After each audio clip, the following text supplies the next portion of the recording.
Minasan konnichiwa and welcome back to another episode of Reina Sensei. Nozaki-kun, Ebina-chan, Oka-san, Sensei, Ohime-sama. If you watch anime, you'll notice that there are a lot of honorifics in Japanese, and you've also probably seen how it plays a huge role in a character's personality and their relationship to other characters. In this Reina Sensei bonus lesson episode, I'm going to categorize and explain how much value an honorific has and when it should appropriately be used. First and foremost, etiquette is immensely crucial to Japanese culture. Honorifics serve as a distinct way to express overall respect at all times. The most common honorific that is completely gender neutral is san. This title can be used respectfully between people of any age, and it can be used in both formal and informal situations. It's basically Mr., Mrs., Ms. in English, but that feels gratuitously formal in English. It's not the case in Japanese, and you should consider san to be what you would naturally use to address anyone, especially if you don't know them. San is unique in that it is also used at the ends of a bunch of nouns depending on the context. For example, Honya is a bookstore, and it is oftentimes referred to as Honya-san. Niwatori is chicken and can be referred to as Niwatori-san, which roughly translates to Mr. Chicken.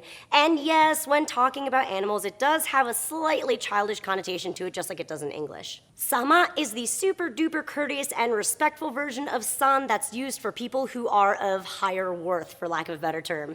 For example, kami means God, but normally you refer to God as kami-sama. But you can also put it at the end of a name like Seishomaru-sama.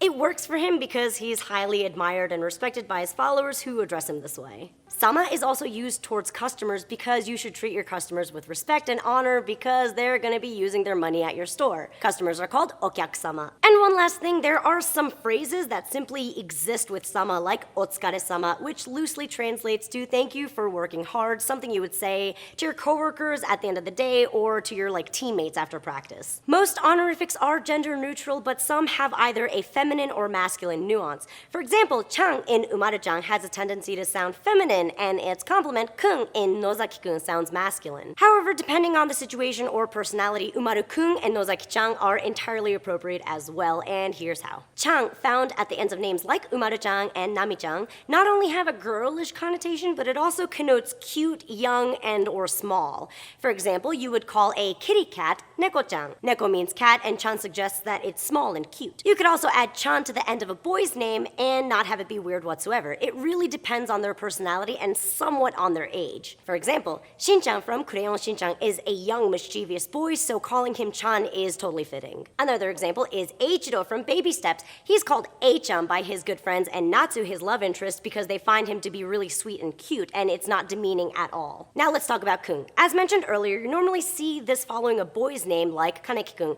much like chan following a girl's name.